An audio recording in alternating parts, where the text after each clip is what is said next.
Well, good evening. Wow, hasn't this been a day? Excuse me, I'm even feeling it in the throat, in the voice. Thank heaven for the cocktail right here, which I hope will clear my voice. Anyways, what a beast of a day. I was brought up in Tidewater, Virginia, so I know heavy heat, heavy humidity, but oh dear. Anyway, this is one of those days when I finally regret not having air conditioning. But I have my ceiling fan and various other fans. So I hope you're all getting through this heat wave in reasonably good shape. In fact, I hope you're in very good shape. Excuse me. So anyway, tonight's story is by Lord Dunsany, Edward Plunkett, 18th Baron of Dunsany. To be more specific, Edward John Morton Dex Plunkett, an Anglo-Irish writer who has over 90 books published, mostly fantasy. Now, Lord Dunsany is one of the oldest dignities in the peerage of Ireland, and one of just a handful of 13th to 15th century titles still extant. And this story by Lord Dunsany is famous, and deservedly so, and probably his most popular. The Two Bottles of Relish by Lord Dunsany. Excuse me. Smithers is my name. I'm what you might call a small man, and in a small way of business. I travel for num-nummo, a relish for meats and savories, the world-famous relish, I ought to say. It's really quite good, no deleterious acids in it, and does not affect the heart, so it is quite easy to push. I wouldn't have got the job if it weren't. But I hope someday to get something that's harder to push, as of course, the harder they are to push, the better the pay. At present, I can just make my way with nothing at all over. But then, I live in a very expensive flat. It happened like this, and that brings me to my story. And it isn't the story you'd expect from a small man like me, yet there's nobody else to tell it. Those that know anything of it besides me are all for hushing it up. Well, I was looking for a room to live in London when first I got my job.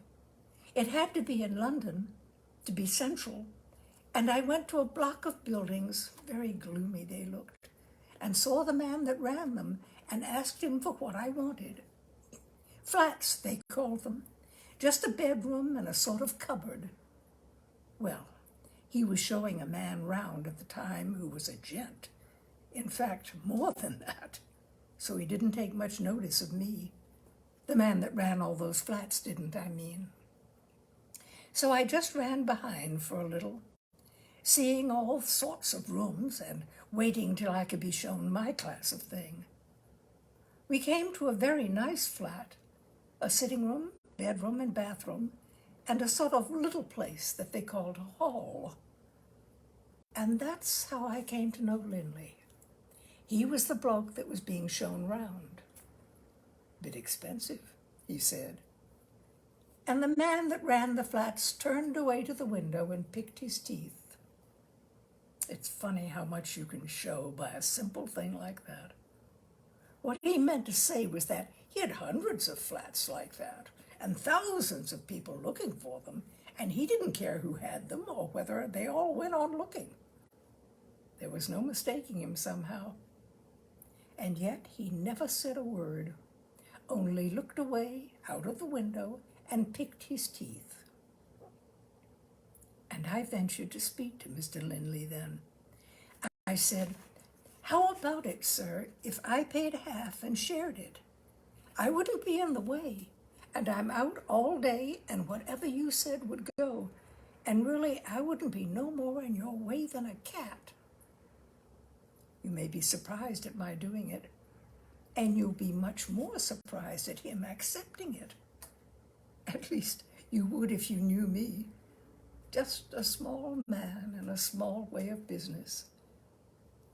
And yet I could see at once that he was taking to me more than he was taking to the man at the window. But there's only one bedroom, he said.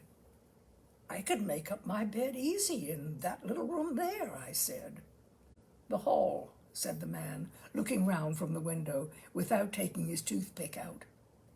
And I'd have the bed out of the way and hid in the cupboard by any hour you like, I said.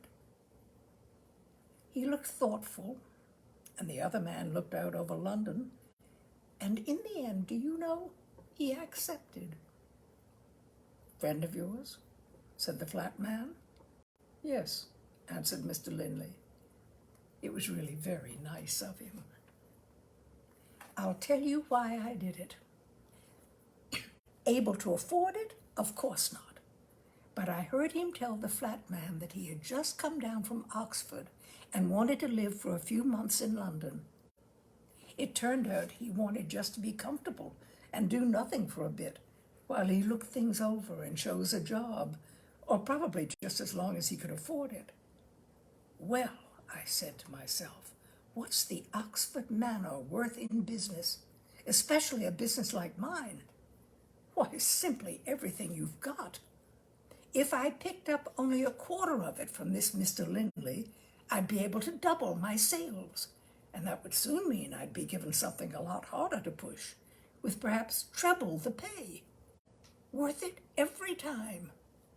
And you can make a quarter of an education go twice as far again, if you're careful with it. I mean, you don't have to quote the whole of the Inferno to show that you've read Milton.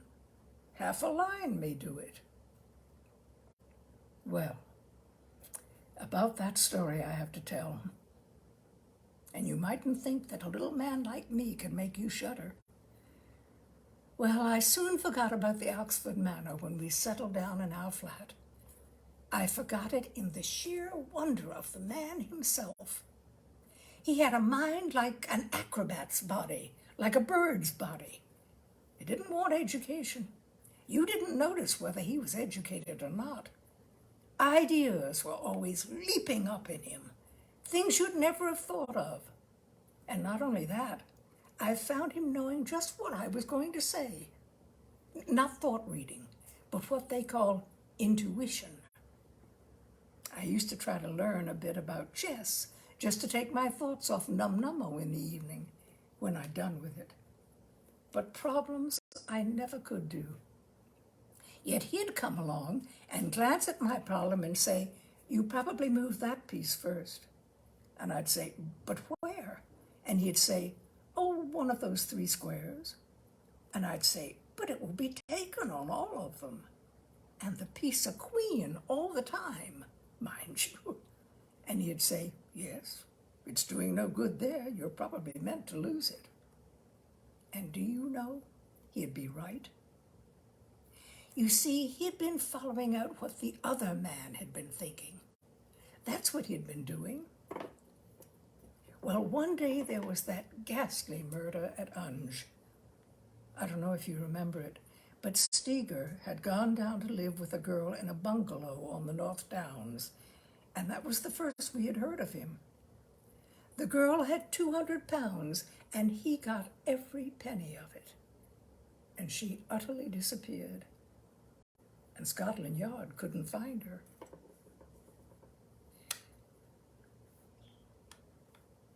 The girl, well, I had happened to read that Steger had bought 2 bottles of num-nummo, for the other thought the police had found out everything about him, except what he did with the girl.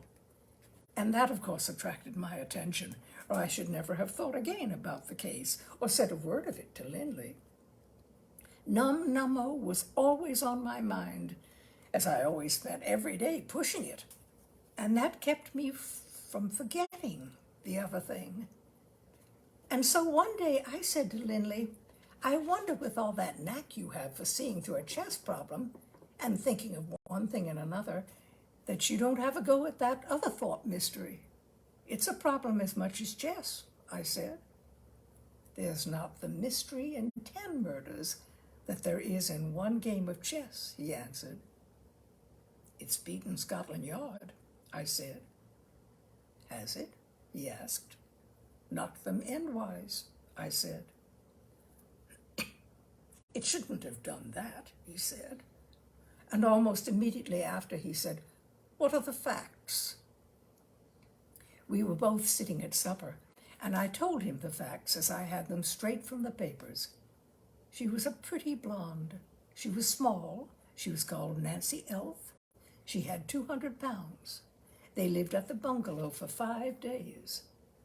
After that, he stayed there for another fortnight, but nobody ever saw her alive again.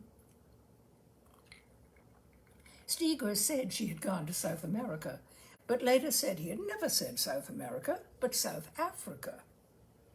None of her money remained in the bank where she had kept it, and Steger was shown to have come by at least 150 pounds just at that time. Then Steger turned out to be a vegetarian, getting all his food from the greengrocer, and that made the constable in the village of Ung suspicious of him, for a vegetarian was something new to the constable.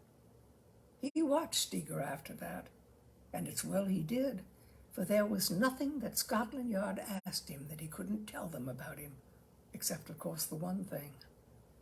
And he told the police at Otherthorpe, 5 or 6 miles away, and they came and took a hand at it too. They were able to say, for one thing, that he never went outside the bungalow and its tidy garden ever since she disappeared.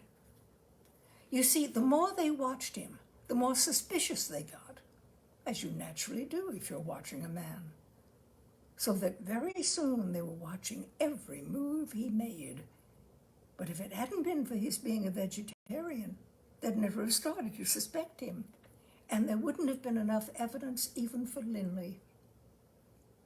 Not that they found out anything much against him, except that 150 pounds dropping in from nowhere, and it was Scotland Yard that found that, not the police of Otherthorpe. No, what the constable of Unge found out was about the larch trees, and that beat Scotland Yard utterly, and beat Linley up to the very last. And of course it beat me. There were 10 larch trees in the bit of a garden, and he'd made some sort of an arrangement with the landlord, Steger had, before he took the bungalow, by which he could do whatever he liked with the larch trees. And then from about the time that little Nancy Elf must have died, he cut every one of them down.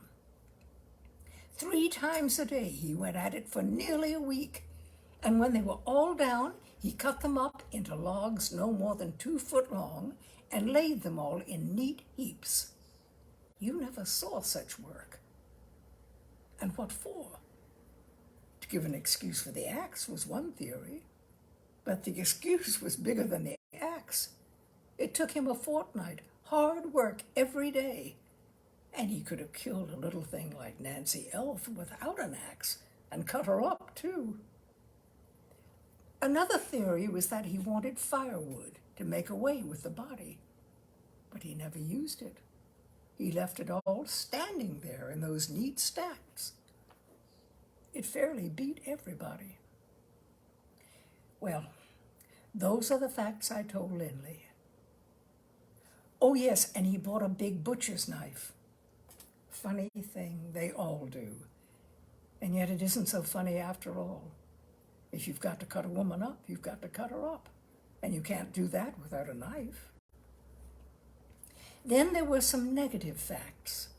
He hadn't burned her, only had a fire in the small stove now and then, and only used it for cooking. They got onto that pretty smartly, the Unge constable did, and the men that were lending him a hand from Otherthorpe. There were some little woody places lying around, shores, they call them in that part of the country. The country people do. And they could climb a tree handy and unobserved and get a whiff at the smoke in almost any direction it might be blowing. They did that now and then, and there was no smell of flesh burning, just ordinary cooking. Pretty smart of the Otherthorpe police, that was, though of course it didn't help to hang Steger. Then later on, the Scotland Yard men went down and got another fact, negative, but narrowing things down all the while. And that was that the chalk under the bungalow and under the little garden had none of it been disturbed. And he'd never been outside it since Nancy disappeared. Oh yes, and he had a big file besides the knife. But there was no sign of any ground bones found on the file, or any blood on the knife. He'd washed them, of course. I told all that to Linley. Now, I ought to warn you before I go any further. I am a small man myself, and you probably don't expect anything horrible from me. But I ought to warn you that this man was a murderer, or at any rate somebody was. The woman had been made away with. A nice, pretty little girl, too. And the man that had done that wasn't necessarily going to stop at things you might think he'd stop at. With the mind to do a thing like that, and with the long, thin shadow of the rope to drive him further, you can't say what he'll stop at. Murder tales seem nice things sometimes for a lady to sit and read all by herself by the fire. But murder isn't a nice thing. And when a murderer is desperate and trying to hide his tracks, he isn't even as nice as he was before. I'll ask you to bear that in mind. Well, I've warned you. So I says to Linley, and what do you make of it? Drains, said Linley. No, I said, you're wrong there. Scotland Yard has been into that, and the other thought people before them. They've had a look in the drains, such as they are, a little thing running into a cesspool beyond the garden, and nothing has gone down it. Nothing that oughtn't to have, I mean. He made one or two other suggestions, but Scotland Yard had been before him in every case. That's really the crab of my story, if you'll excuse the expression. You want a man who sets out to be a detective to take his magnifying glass and go down to the spot, to go to the spot before everything, and then to measure the footmarks and pick up the clues and find the knife that the police have overlooked. But Linley never even went near the place, and he hadn't got a magnifying glass, not as I ever saw, and Scotland Yard were before him every time. In fact, they had more clues than anybody could make head or tail of. Every kind of clue to show that he had murdered the poor little girl. Every kind of clue to show he hadn't disposed of the body. And yet the body wasn't there. It wasn't in South America either, and not much more likely in South Africa. And all the time, mind you, that enormous bunch of chopped larch wood, a clue that was staring everyone in the face and leading nowhere. No, we didn't seem to want any more clues, and Linley never went near the place. The trouble was to deal with the clues we'd got. I was completely mystified. So was Scotland Yard. And Linley seemed to be getting no farther. And all the while, the mystery was hanging on me. I mean, if it were not for the trifle I'd chanced to remember, and if it were not for one chance word I said to Linley, that mystery would have gone the way of all the other mysteries that men have made nothing of. A darkness, a little patch of night in history. Well, the fact was, Linley didn't take much interest in it at first, but I was so absolutely sure that he could do it that I kept him to the idea. You can do chess problems, I said. That's 10 times harder, he said, sticking to his point. Then why don't you do this, I said. Then go and take a look at the board for me, said Linley. That was his way of talking. We'd been a fortnight together, and I knew it by now. He meant to go down to the bungalow at Unge. I know you will say, why didn't he go himself? But the plain truth of it is that if he had been tearing about the countryside, he'd never have been thinking. Whereas sitting in his chair by the fire in our flat, there was no limit to the ground he could cover, if you follow my meaning. So down I went by train next day and got out at Unge Station. And there were the North Downs rising up before me, somehow like music. "It's up there, isn't it?" I said to the porter. "That's right," he said, "up there by the lane. And mind to turn to your right when you get to the old yew tree. A very big tree, you can't mistake it. And then," and he told me the way so that I couldn't go wrong. I found them all like that, very nice and helpful. You see, it was Unge's day at last. Everyone had heard of Unge now. You could have got a letter there any time just then without putting the county or post down. And this was what Unge had to show. I dare say if you tried to find Unge now, well, anyway, they were making hay while the sun shone. Well, there the hill was, going up into the sunlight, going up like a song.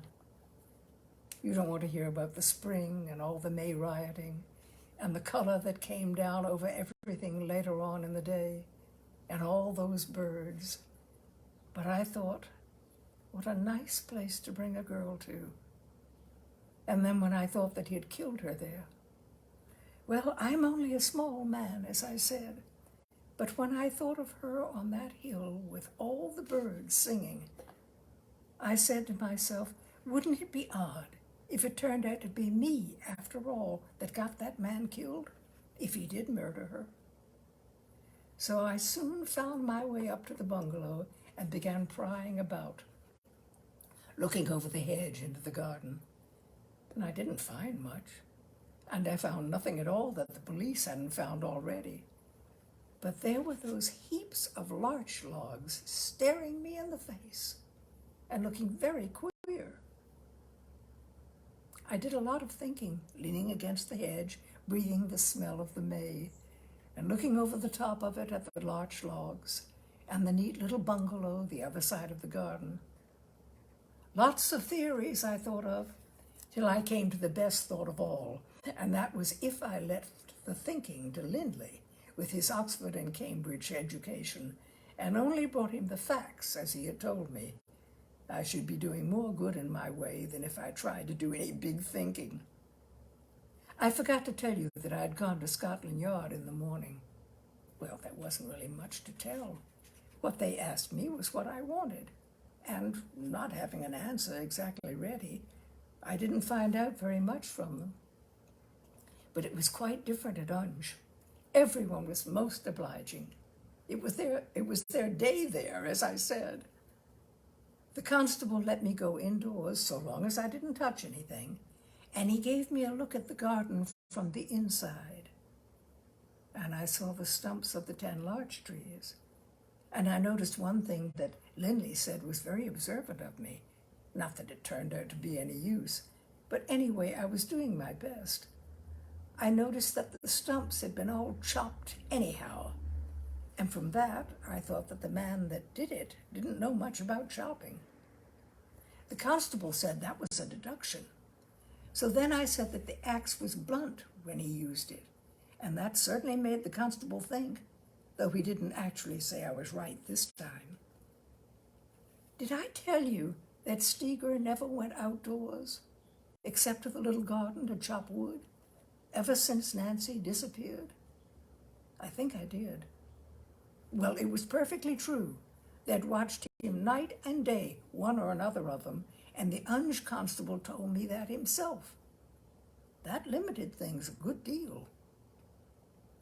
The only thing I didn't like about it was that I felt Lindley ought to have found all that out instead of ordinary policemen, and I felt that he could have, too. There'd have been romance in a story like that. And they'd never have done it if the news hadn't gone round that the man was a vegetarian and only dealt at the greengrocer's. Likely as not, even that was only started out of pique by the butcher. It's queer what little things may trip a man up. Best to keep straight is my motto, but perhaps I'm straying a bit away from my story. I should like to do that forever, forget that it ever was. But I can't. Well, I picked up all sorts of information, Clues, I suppose I should call it in a story like this, although none of them seem to lead anywhere. For instance, I found out everything he ever bought at the village. I could even tell you the kind of salt he bought, quite plain with no phosphates in it, that they sometimes put in to make it tidy. And then he got ice from the fishmongers, and plenty of vegetables, as I said, from the greengrocer, Mergen and Sons. And I had a bit of a talk over it all with the constable. Slugger, he said his name was. I wondered why he hadn't come in and searched the place as soon as the girl was missing. Well, you can't do that, he said. And besides, we didn't suspect at once, not about the girl, that is. We only suspected there was something wrong about him on account of him being a vegetarian. He stayed a good fortnight after the last that was seen of her. And then we slipped in like a knife. But you see, no one had been inquiring about her. There was no warrant out. And what did you find, I asked Slugger, when you went in? Just a big file, he said, and the knife and the axe that he must have got to chop her up with. But he got the axe to chop trees with, I said. Well, yes, he said, but rather grudgingly. And what did he chop them for, I asked. Well, of course, my superiors has theories about that, he said, that they mightn't tell to everybody. You see, it was those logs that were beating them. But did he cut her up at all, I asked. Well, he said that she was going to South America, he answered, which was really very fair-minded of him. I don't remember how much else that he told me. Steger left the plates and dishes all washed up and very neat, he said. Well, I brought all this back to Lindley, going up by the train that started just about sunset. I'd like to tell you about the late spring evening, so calm over that grim bungalow, closing in with a glory all round it, as though it were blessing it. But you'll want to hear of the murder. Well, I told Lindley everything, though much of it didn't seem to be worth the telling. The trouble was that the moment I began to leave anything out, he'd know it and make me drag it in. You can't tell what may be vital, he'd say. A tin tack swept away by a housemaid might hang a man.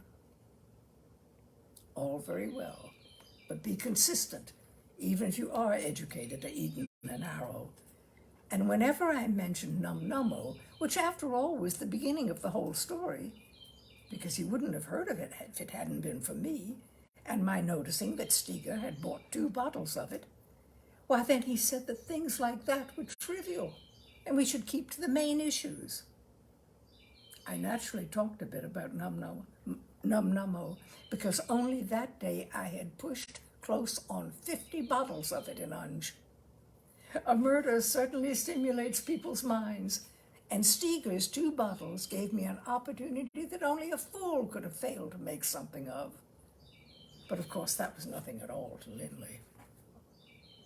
You can't see a man's thoughts, and you can't look into his mind, so that all the most exciting things in the world can never be told of.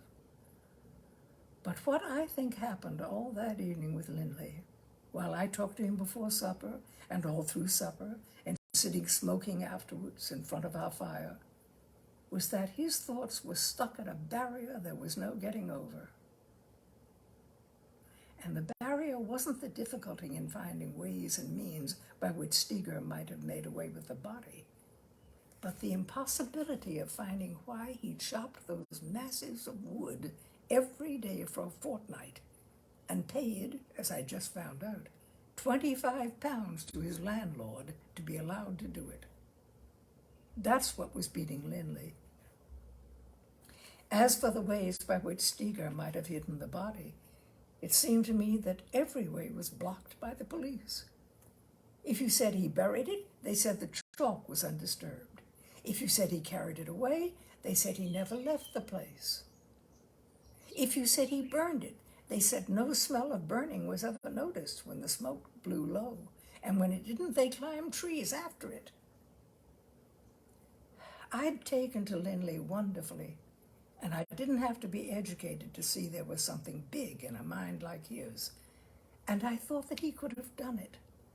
When I saw the police getting in before him like that, and no way I could see of getting past them, I felt real sorry.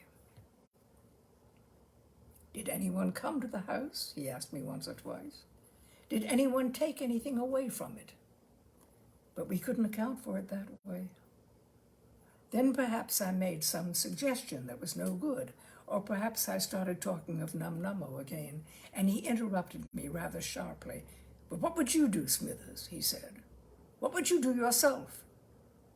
If I'd murdered poor Nancy Elf? I asked. Yes, he said. I can't imagine doing such a thing, I told him. He sighed at that, as though it was something against me. I suppose I should never be a detective, I said, and he just shook his head.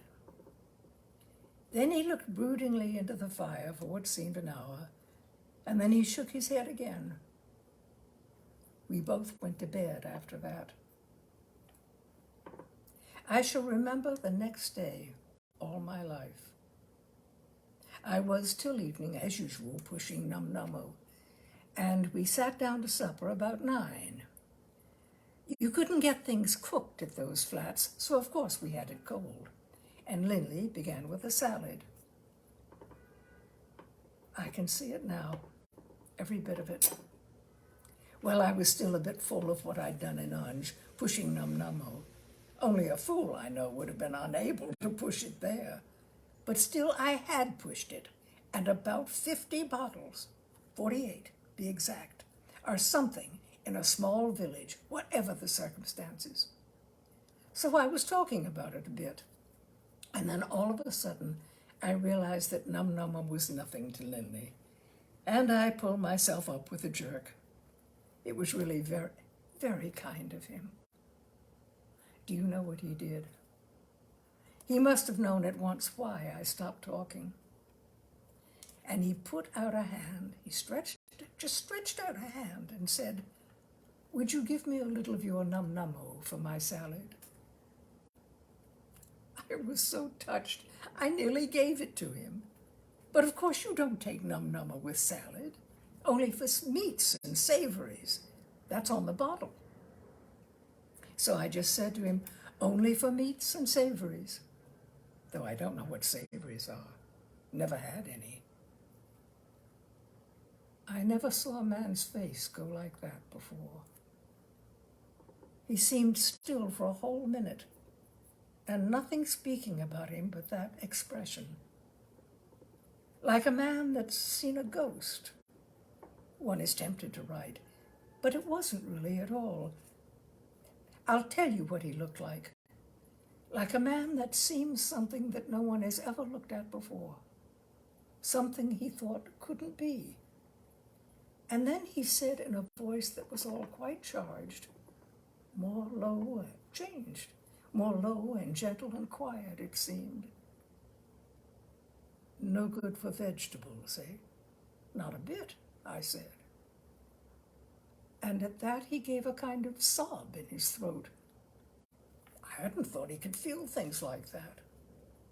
Of course, I didn't know what it was all about, but whatever it was, I thought all that sort of thing would have been knocked out of him at Eton and Harrow, an educated man like that. There were no tears in his eyes, but he was feeling something horribly.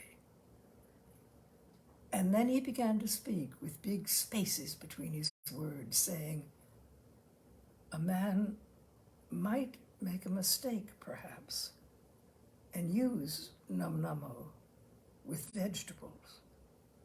Not twice, I said. What else could I say?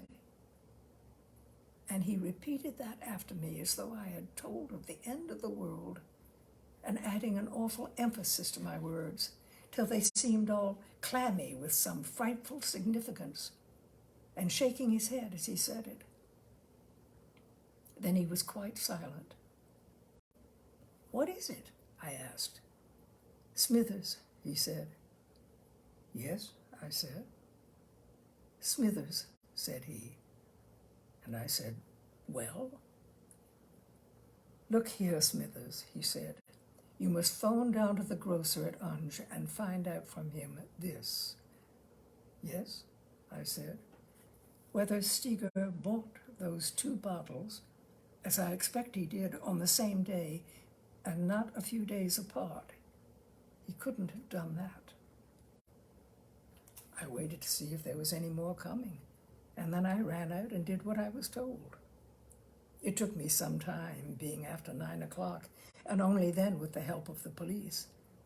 About 6 days apart, they said. And so I came back and told Linley.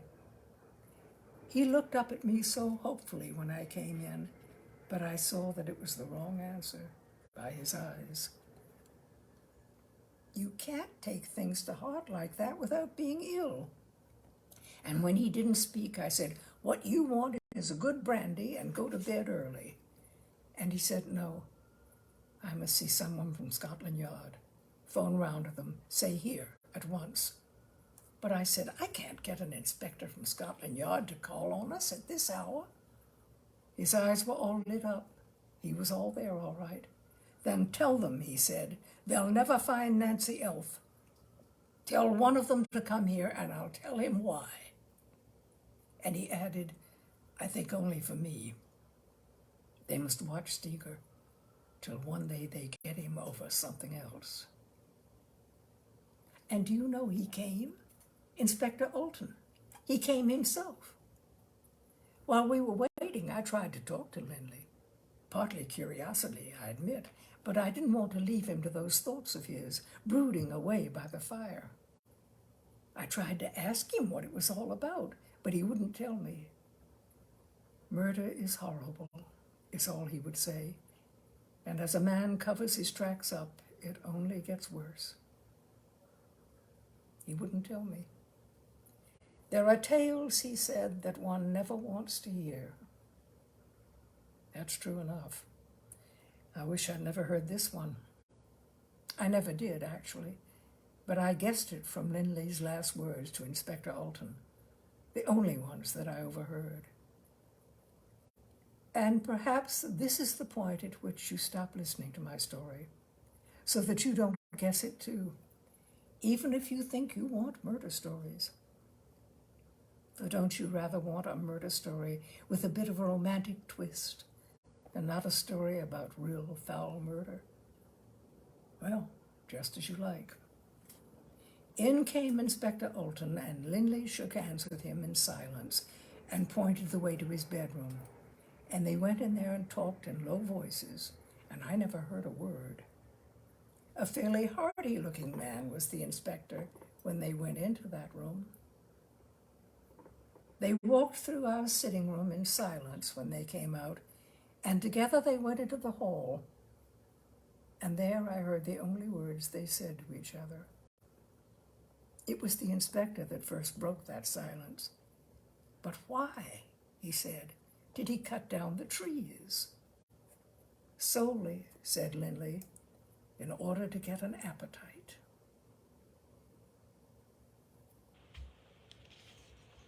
And that is The 2 Bottles of Relish by Lord Dunsany. I hope I haven't spoiled your supper. Thank you, my dears. That is Tales and Cocktails for tonight. Stay cool, please. We'll get through this. In fact, later on it's supposed to thunderstorm, in which the temperature and the humidity should drop. Take very good care of yourselves, and I hope to see you next Wednesday at 6 o'clock for Tales and Cocktails. Good night.